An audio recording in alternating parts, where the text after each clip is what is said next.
हाय बच्चों, अभी ये क्लास में हम लोग एनिमल्स लेसन का लेसन नंबर क्या है आपका, एनिमल्स 2.1 का हम लोग इंग्लिश वर्कशॉप करेंगे।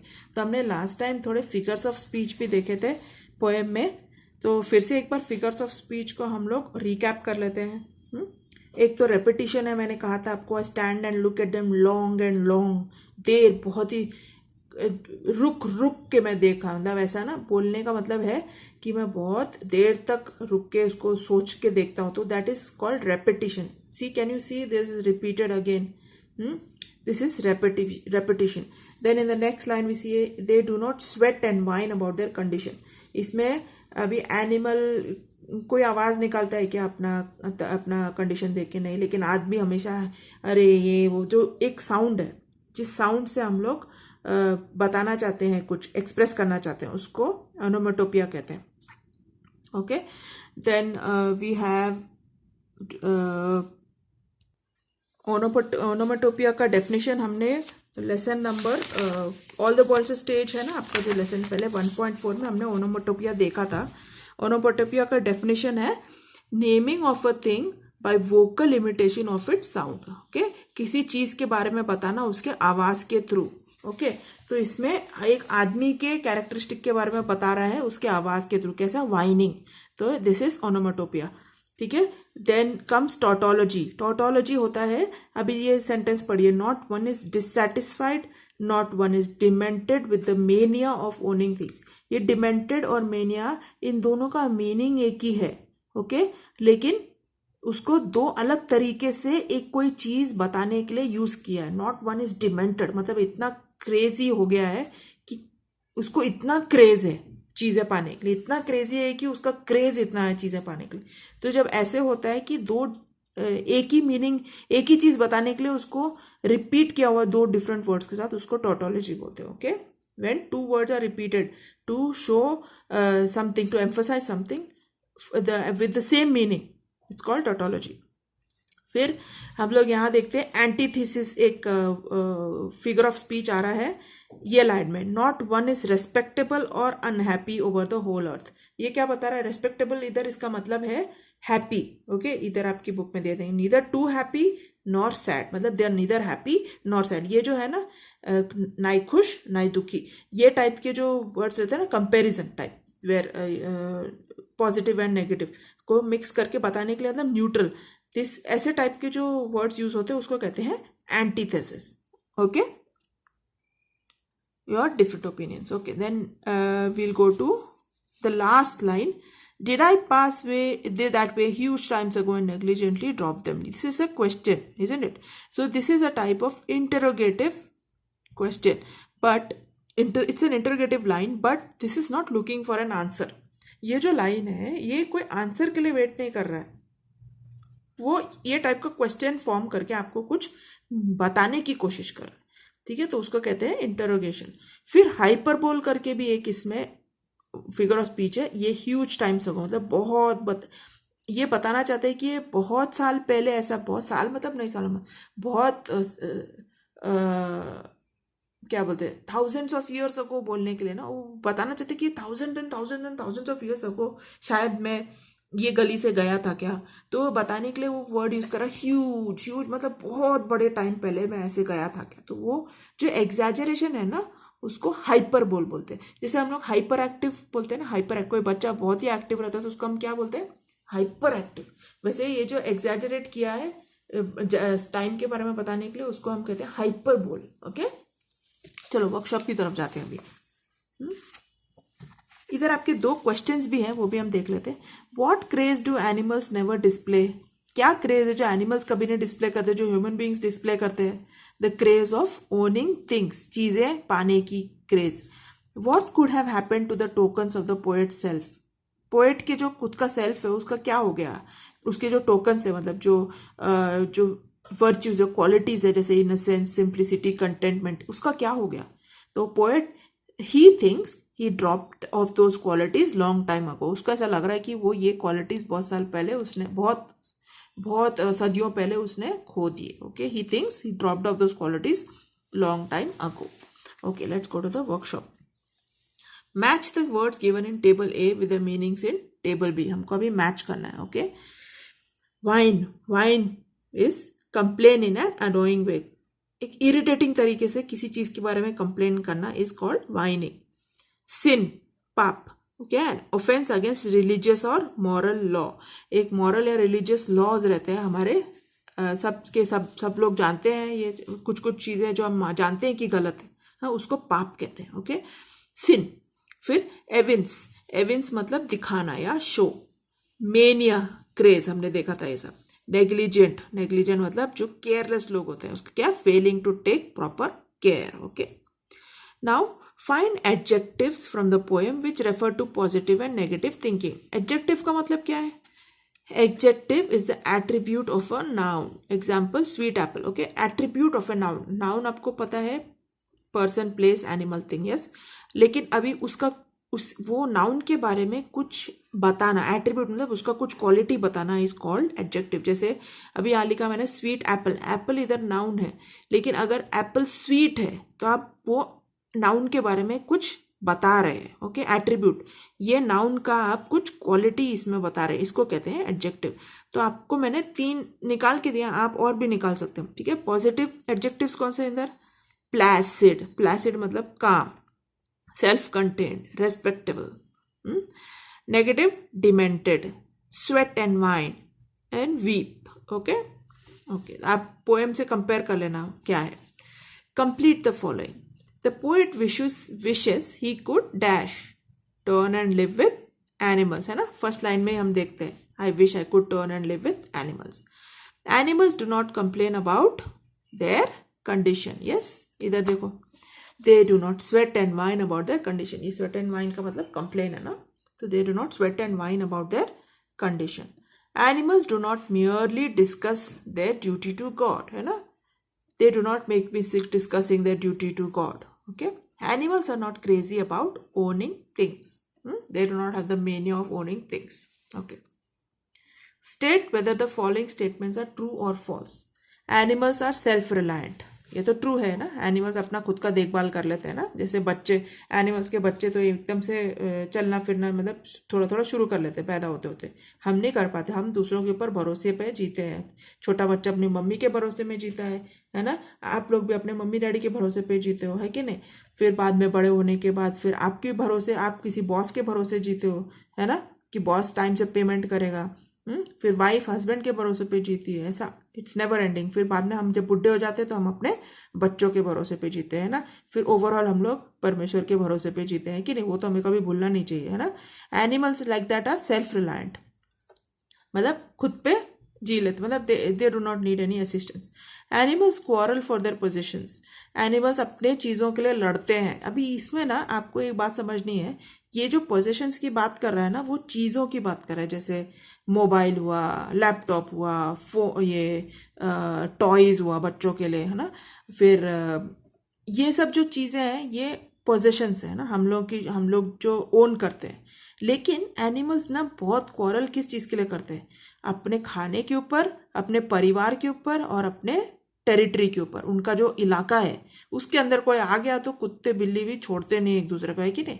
वो लोग भी बहुत झगड़ा करते हैं. लेकिन उनको कोई, अभी जैसे आप उनको कोई सोने का चेन दे दो तो उनको कुछ फर्क नहीं करेगा.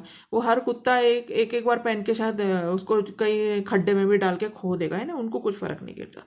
तो वो पोजीशन की बात कर रहा है. तो animals quarrel for their positions, that is false. They do not quarrel, but remember that they fight over their family and food and territory. That is a different thing. Okay. Possessions, remember what is the meaning of possessions. नहीं तो आप शायद हाँ लिख देंगे, क्योंकि actually हमने देखा है कि जानवर भी बहुत झगड़ते हैं कि नहीं. आप जंगल में देखेंगे तो लायन, टाइगर्स, कोई भी एनिमल देख लो, अपना एक इलाका है उनका, उसके अंदर किसी को आने नहीं देते. Animals do not worship other animals, है ना. True. Humans have given up many good qualities. True. ये तो बहुत ही सही बात है. आदमियों इंसान के अंदर अच्छी क्वालिटीज बहुत है और वो उसको कर भी सकता है, लेकिन he chooses not to do many thing.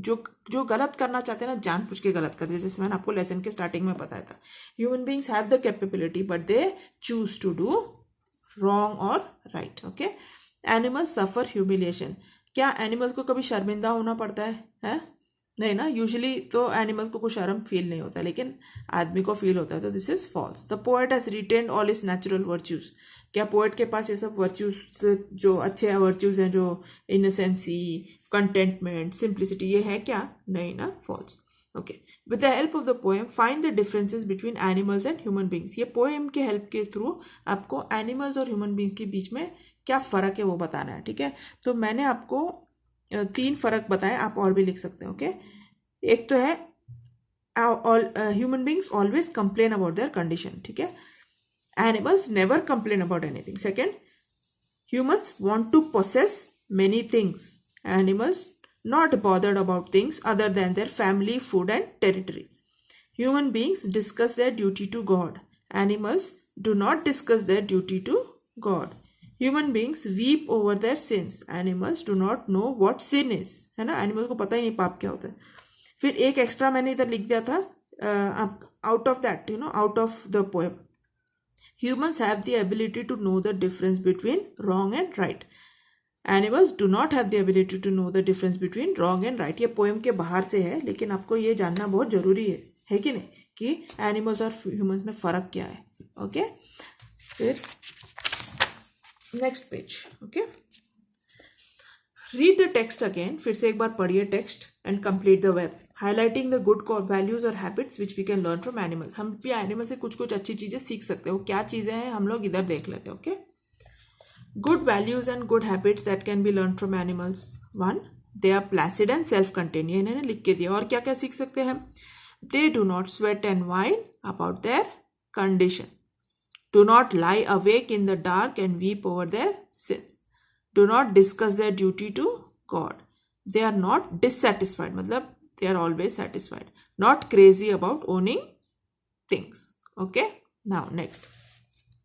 Find out lines from the poem that are examples of following figures of speech. अभी यहाँ जो figures of speech दिए हैं उसका आपको example निकालना है इधर, okay. Repetition, look at them long and long. Repetition मैंने आपको बताया था poem में. They do not sweat and whine. ये भी एक type of repetition है, sweat and whine है kind of repetition. फिर alliteration मैंने आपको बताया था, alliteration जहाँ पर first letter of the consonant is repeated ना, तो ये सेम वर्ड हम लोग फिर से यूज करते हैं, look at them long and long. देखा एल कैसे रिपीट हो रहा है बार बार, हाँ। फिर एक है डिससैटिस्फाइड एंड डिमेंटेड, इधर देखिए, not one is dissatisfied, not one is demented, तो ये भी एलिटरेशन है, ठीक है। ऐसे और भी और बहुत सारे आप निकाल सकते हैं, ओके। फिर डिस्कसिंग देयर ड्यूटी, वो भी है, डी है ना। फिर हाइपरबोल, हाइपरबोल मैंने आपको बताया था किसी चीज को एग्जैजरेट करके बोलना, जैसे sweat and whine about their condition, exaggeration. और कौन सा था इधर नीचे भी, ह्यूज टाइम्स अगो, ये भी एग्जैजरेशन है, ओके। हाइपरबोल बोलते हैं उसको। Now identify the figures of speech in the following lines. I stand and look at them long and long, ये है रेपिटेशन और एलिट्रेशन दोनों आता है इसमें, okay. They do not sweat and whine about their condition, ये है hyperbole. They do not make me sick, discussing their duty to God. Personification and alliteration, discussing their duty है। Personification इसमें आदमी का कैरेक्टरिस्टिक है, किसी डाल के बताए कि एनिमल्स को थोड़ी ना डिस्कस करते हैं अपना रेस्पॉन्सिबिलिटी भगवान के साथ। Not one is demented with the meaning of owning things, ये भी personification है। They bring me tokens of myself है, ये है alliteration भी है इसमें, फिर टॉटोलॉजी भी है। देखो इधर भी आप देख रहे हैं, टॉटोलॉजी मैंने आपको उधर बताया था, जब 2 डिफरेंट वर्ड सेम चीज कन्वे करने के लिए यूज होते हैं, जैसे मी, माई सेल्फ, है ना, मीनिंग तो वही है लेकिन अलग अलग वर्ड्स है ना, तो उसको टॉटोलॉजी बोलते हैं। नो वन इज रेस्पेक्टेबल और unhappy over the whole earth, ये भी हाइपरबोल है, होल ना, मतलब एग्जैजरेशन।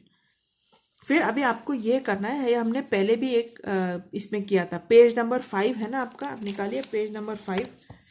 पेज नंबर 5 में यहाँ पर ये है आपका lesson where the mind is without fear, आपका जो फर्स्ट लेसन है, ओके। उसमें यहाँ पर आपको मैंने करके भी दिखाया था, तो आप अगर आप भूल गए हैं तो आप वापस जाके वो वीडियो दे सकते हैं, where the mind is without fear. उधर मैंने आपको एक बना के बताया था कि आपको अप्रिसिएशन कैसे लिखना है, title, poet, rhyme scheme, favourite line, theme, figures of speech, special features and why I like और डिसलाइक द पोएम। ये सब पॉइंट्स लेके आपको एक छोटा सा पोएम का अप्रिसिएशन लिखना है। तो you have to read the poem and write an appreciation of the poem in a paragraph format using the points from page number 5। Okay, अगर आप नहीं कर पा रहे तो आप मेरा where the mind is without fear वाला वीडियो दोबारा देखो, उसमें मैंने आपको बताया क्लियरली कैसे करना है। ओके, अभी ये divide the class into 2 groups. One group should offer points in favour of and the other against the topic. Life of an animal is better than that of a human being. Later use the points to express your own views or counter views in paragraph format in your notebook. अभी तो corona virus चल रहा है तो आप एक दूसरे से मिल नहीं सकते, लेकिन आप कैसे कर सकते हैं, आप खुद ही का दिमाग लगा के इंडिविजुअली भी कर सकते हैं। कैसे? Life of an animal is better than that of a human being. एक जानवर का लाइफ ह्यूमन बीइंग के लाइफ से बेटर है। एक तो आपको इस व्यू के फेवर में कुछ बोलना है और एक व्यू के अगेंस्ट में कुछ बोलना है। तो हम ट्राई करते हैं 2-3 चीज, ठीक है? क्या है? 2-3 चीज ओनली, 2-3 पॉइंट्स, बाकी आप खुद से भी करिए। ओके, इन फेवर हम क्या बोल सकते हैं कि life of an animal is better than that of human being. In one way it is true because animals do not have conscience, they do not know what is sin, है ना? उनको गलत और सही के बीच में कुछ फर्क नहीं पड़ता, तो इसलिए जब वो दूसरे कोई जानवर को मार काटते तो उनको कुछ रिग्रेट नहीं होता। लेकिन क्या वही सेम चीज एनिमल ह्यूमन बींग्स कर सकते हैं? क्या ह्यूमन बींग किसी और का मर्डर करके आराम से घर में बैठ सकते हैं? नहीं ना, उनको उसके लिए जवाब देना पड़ता है। तो उसके हिसाब से उसके हिसाब से एनिमल का लाइफ बेटर है कि नहीं, उसको किसी का जवाबदारी नहीं देना। He is not responsible to anyone, animals are not responsible to anyone. Animals are not responsible to answer anyone. ठीक है? These are views in favor. दूसरा, एनिमल्स, दूसरा क्या हम बता सकते हैं एनिमल्स के बारे में? Life of an animal is better than that of human being. Animals, when animals fall sick या when animals get hurt, human beings take care of them, है कि नहीं? है ना? When animals, pets usually fall sick, we take care of them. इसका मतलब ये नहीं कि ह्यूमन बीइंग्स नहीं करते एक दूसरे के लिए। इसका बोलने का मतलब यह है कि कई बार क्या होता है, अभी आपने रास्ते में किसी गरीब, if you see somebody sick, some poor person, some beggar sick on the street, मेरे को नहीं लगता आप में 90% लोग उसके लिए कुछ भी करते हैं। बहुत कम लोग हैं जो सोशल वर्कर्स हैं जो जाके उनको हॉस्पिटल ले जाते हैं, कहीं रहते हैं। अभी तो कोरोना वायरस का टाइम है, कोई भी हाथ लगाने को भी तैयार नहीं है, लेकिन उनके पेट को कुछ हो जाएगा ना तो वो भाग के लेके जाते हैं। ठीक है? तो इसके हिसाब से ना पेट की जिंदगी is much better than that of a human being, because आजकल आदमी को आदमी के लाइफ की कदर नहीं है, लेकिन जानवरों की लाइफ की बहुत ही फिक्र है। तो अगर भी हम अगर हमारे नेबर को हार्ट अटैक हो गया तो अरे कोरोना वायरस हमको हो जाएगा करके हम जाके उसको मदद भी नहीं करना चाहते, है ना? बहुत सारे हॉस्पिटल्स में अगर आप अभी जाओगे तो आपको बोलेंगे आप वापस जाओ। इवन आपको अगर हार्ट प्रॉब्लम है, कुछ भी है, वो लोग क्या बोलेंगे, हम यहाँ आपको एडमिट नहीं कर सकते, क्योंकि उनको डर है कोरोना वायरस। ऐसी एक ह्यूमन बींग्स के अंदर एक बहुत ही बुरी चीज है जिसकी वजह से एक हिसाब से एनिमल्स का लाइफ इज बेटर, मुझे ऐसा लगता है। ओके, फिर और भी ऐसे हम बहुत सारे पॉइंट्स निकाल सकते हैं। दूसरा कैसा है, एनिमल्स को अपना खाना पकाना नहीं पड़ता, है ना? That is also a good point, isn't it? Animals don't have to cook there, do not have to cook their own food, है कि नहीं? जो मिल गया वो लोग खा लेते हैं, है कि नहीं? वैसे हम लोग नहीं। तो ये हमने आपको व्यूज इन फेवर लिख के बताया है। अभी आपका काम है ये कि इसके अगेंस्ट लिखना, मतलब इस व्यूज के अगेंस्ट काउंटर व्यू। ओके, ये this was views in favour, counter view means views against. तो ये जो स्टेटमेंट है life of an animal is better than that of a human being, आप इसको डिसएग्री करते हैं, मतलब आपको नहीं लगता, आपको लगता है कि ह्यूमन बीइंग का life is better then the life of an animal. एक हिसाब से सही बात है ना। तो इसके बारे में भी आप बहुत सारे लाइंस बना सकते हैं। तो ये 3 लाइंस आप लिखिए, ओके। मैंने आपको व्यूज इन फेवर होता है, आप काउंटर व्यू भी बताइए। इसके साथ हमारा ये लेसन खत्म होता है। हम नेक्स्ट वीडियो में नेक्स्ट क्लास करेंगे। Okay, take care, thank you.